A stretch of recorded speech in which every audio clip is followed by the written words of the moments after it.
some time back, pointing towards the Western world's industrial growth, or the industrial Western world. He wrote that we are going to win and the industrial West is going to lose one day.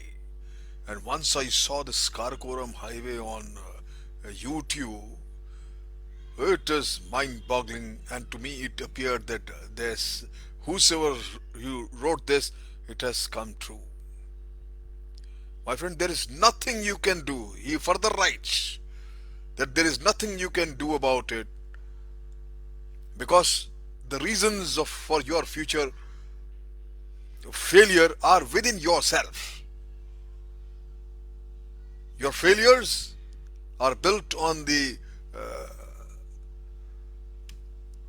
Taylor model, and even once, so are your heads with your are equally. Like they say, with your bosses doing the thinking while the workers wield the screwdrivers. You are convinced, he said, the Western world, the Western industrial West is convinced that deep down that this is the right way to run a business.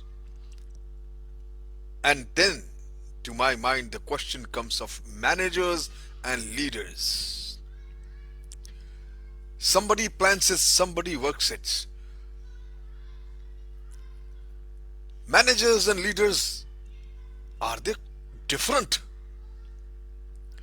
Western world dictionary or say does not differentiate between these two, and there's a dichotomy between leadership and management. Management is advanced there graphically and influentially. It is neither genius nor heroism simply to be a manager, but rather persistence, tough-mindedness, hard work, intelligence, analytical ability, and perhaps most important, tolerance and goodwill. I feel and I say, when it comes to leaders and managers,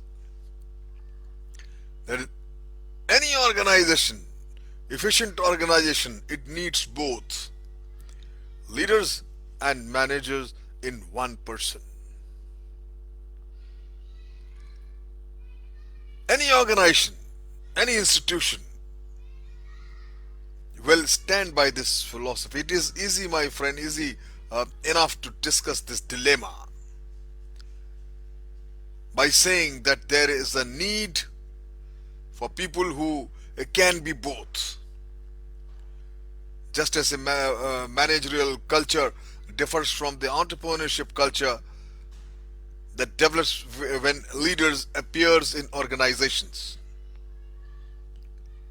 Managers and leaders are very different kinds of people, one may say. The different motivation, the different personal history, and in how they think and act. In this black and white dichotomy, my friend, leaders thinks about goals.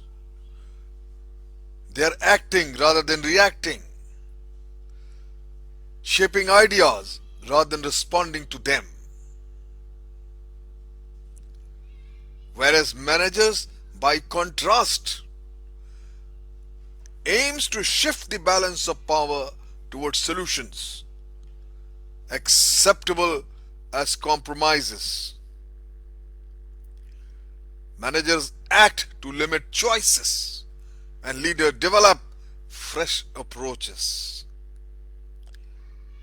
The difference has to be understood very clearly.